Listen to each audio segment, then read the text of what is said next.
Space.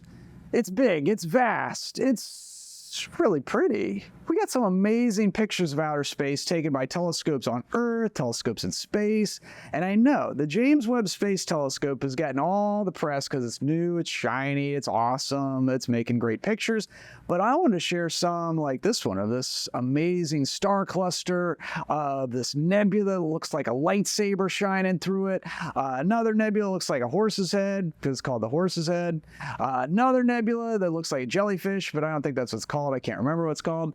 Another nebula that's forming or dying stars. I can't tell. They all look very similar. But these are pictures not taken by the James Webb Space Telescope. And in some cases, these are pretty old pictures. They're taken by the Hubble Space Telescope, including this really sweet one of this galaxy. Oh man, I love this one. It's one of my favorites.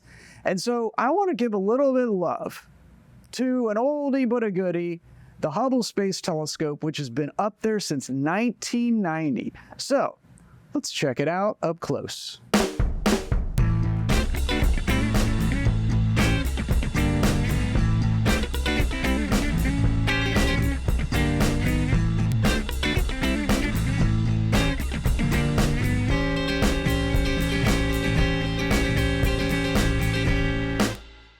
So, welcome to All Night with Dean Regas. I'm your host, Dean Regas, and I love the Hubble Space Telescope. Like, I don't know, there's stuff about inanimate objects that people really have this fascination with, and to have a fascination with an object that's not only inanimate, but it also circles the Earth is kind of weird. I understand that, but these pictures are really incredible, and I love to see the new pictures from the James Webb Space Telescope because I know in my heart they are clearer. They are more detailed.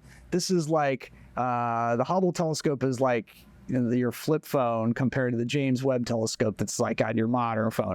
But these pictures still are so incredible that I want to give this scope some attention. And so, plus the whole story behind the Hubble telescope is pretty cool because it's, you know, this is what it looked like in the hangar. It's about the size of a school bus.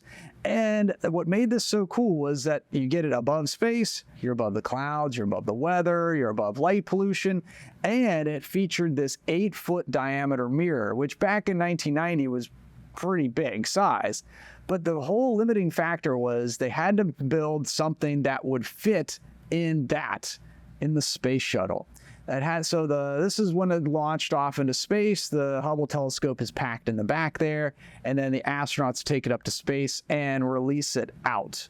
And so this thing was a pretty cool mission to get everybody, first for the engineering, to get this telescope that would actually fit and fold up into this little nice package, then to get it up there and released, and then they release it to let it circle around the Earth, going around the Earth about every 90, 100 minutes or so, at about 250, 300 miles up, and away we go. And so they get it all set up, they release it, and the pictures come back, and the first picture looks like this. It's not a good picture. That's what my flip phone does when I try to take a picture of space. I mean, it was bad, really bad, really, really bad. People were going to lose their jobs because the telescope wasn't working right. They spend millions of dollars, and this is what they get, a blurry picture. And now it's up in space. What do you do about it? Yeah, engineers, that was real smart of you. And so what's going on? Well, they figured out they didn't make the mirror the right shape. And I'm just like, oh my God, yeah. And what are you going to do? It's up in space now. You can't bring it in for service. You can't bring it back down. You can't deorbit it.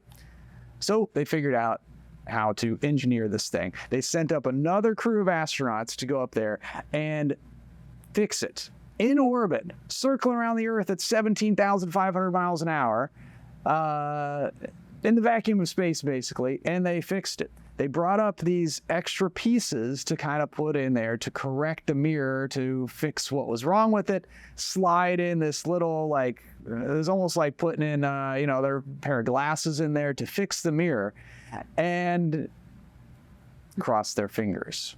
Was it going to work?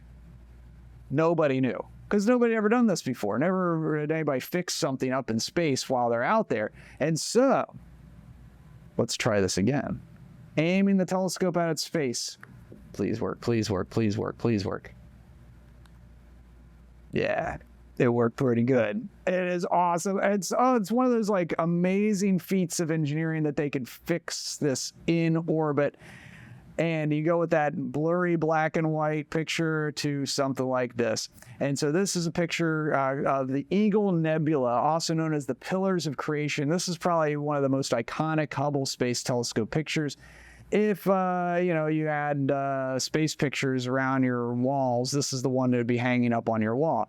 It's probably just me that had this on the wall, but still, this is an amazing structure where we're looking at the birth of stars. This is a star factory, and as we zoom in on this is the pillars up there.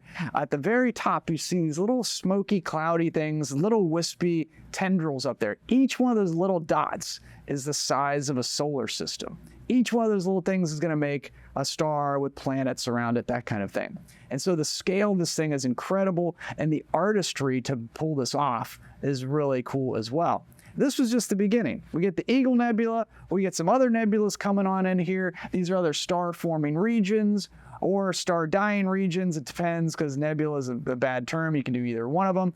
But you get some of these amazing pictures of outer space. This one is the Tarantula Nebula zoomed in, and we can see a whole bunch of activity. There's stars forming, there's stars dying, there's star clusters, all sorts of really cool stuff. And so you get these amazing pictures of these intimate looks at stars. This is one of a star dying called Eta Carina. We can see the explosions going out in two directions of the star that we're watching very carefully, because it could go supernova any day. It's already had some mild outbursts. Hopefully it'll have some even bigger ones.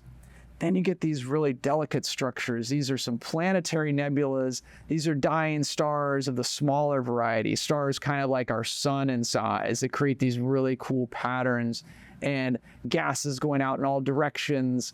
And this is the kind of stuff that we were hoping to get from a telescope like this, because you're out in space, you're above the clouds, and you can take really, really long exposures. So you could have the telescope pointed at something for days and collect all that light. And the more light you collect, the more detail you can pick out.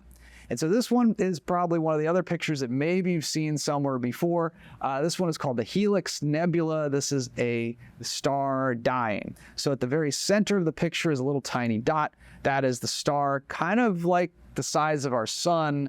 And this is the remnants of it not being able to hold itself together. The internal pressure is pushing out, gravity is trying to hold it together, and the pressure ends up winning, and it just goes out in these shells and this rings of material.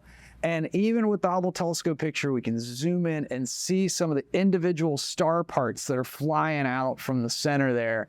Probably wiping out any planets that could have been in there. And so this is the future of our sun, all photographed here from this really old telescope that's still kicking it. All right, so everybody's all excited in the Hubble team. They're like, we're not fired. We got the telescope fixed. Great. Let's start doing some science. And I've already shown you like nebulas. Those are like the really colorful clouds of gas and dust. Now we're going to be looking at probably its other amazing pictures of galaxies. These are places where billions and billions of stars are circling around a center of mass. So think of like the Milky Way galaxy that we live in. This is just an external galaxy. And so what we're seeing is things that are really, really far away. So in most cases, millions of light years away.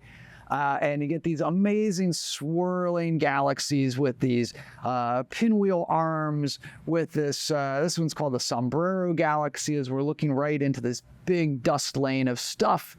And most of the stars are jam-packed in the center. And here's a galaxy as we're looking edge on, because most of the galaxies are flat. And so at least the spiral galaxies are. And so when we see these that are like on this kind of shape, we're seeing the dust lanes that are blocking out all the stars towards the center of the galaxy. But then these were the pictures that kind of blew me away. I got to be honest. I was like, galaxies, okay, cool. But galaxies running into each other. First off, I didn't know galaxies ran into each other. I thought they were really far apart from each other.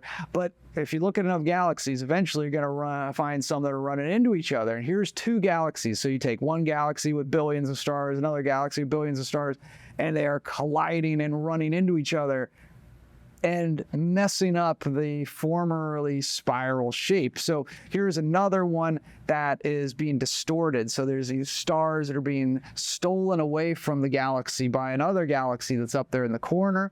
You've got this one with two galaxies, one that's warping the shape of the other one, another one where two are passing each other and are kind of lost beyond all recognition of what they look like. And so that was one of the most big revelations to me, is like galaxies run into each other and we can watch this over time.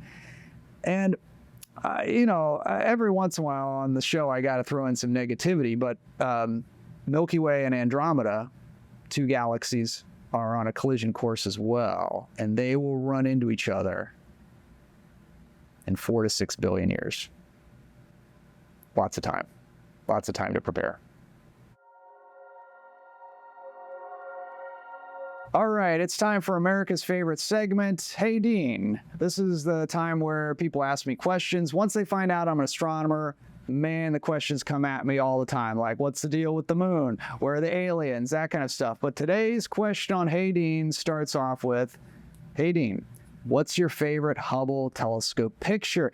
And this is really hard to say because I've already shown you like some of my favorites, and I've already shown you some that I think rival the James Webb Space Telescope pictures. And I know people out at home are like, yeah, James Webb Telescope pictures are way better than Hubble Telescope pictures. Well, forget you, because this one's really cool. Yeah, you're probably right. But still, this one's really cool. This is a picture that they took a very long time ago, but it still holds up as one of the cool ones. This is called the Ultra Deep Field. Basically, what they did was they aimed the Hubble telescope at an empty part of space. They were looking on their charts. They're like, hey, there's nothing on this part of our chart. There's not a star. There's not a galaxy. Let's point the Hubble telescope at it. Maybe I'll see something. And what it saw out of nothing was this. Each one of those dots is not a star. Each one of those is a galaxy of stars with billions and billions of stars in them. And so in this picture, we can even zoom in a little bit. We can see some of the spiral arms on some of them. We can see some of the weird misshapen things. These are some of the farthest galaxies in our universe. And the Hubble telescope was able to image these. And that one picture is 5,000 to 10,000 galaxies. So where was thought to be empty space, this is how much the Hubble telescope has opened up our understanding of the universe just from these unbelievable long exposure pictures. All right, so what do you think? Did I convince you? Good picture? I know the other pictures are a little flashier, a little prettier with the colors and all that kind of stuff, but this one just kind of like, I don't know, just makes me think a little bit. So thanks for hanging out with me here, staying up all night, and checking out the Hubble Space Telescope. I hope you like the show. If you do, make sure to hit like, subscribe, share, comment. Let us know if you have some ideas for future topics. We love to interact with you all, and we want to get this out to a lot more people. And yes, absolutely positively, I'll do another James Webb Space Telescope show at some point. But I know I just gotta give, the classic. It is the classic, and it will go down, I think, as one of the greatest scientific instruments ever made. I had trouble saying that, so maybe I don't fully believe it. James Webb Telescope is pretty good. And it's definitely pretty good. But anyway, thanks everybody for tuning in and staying up all night with me.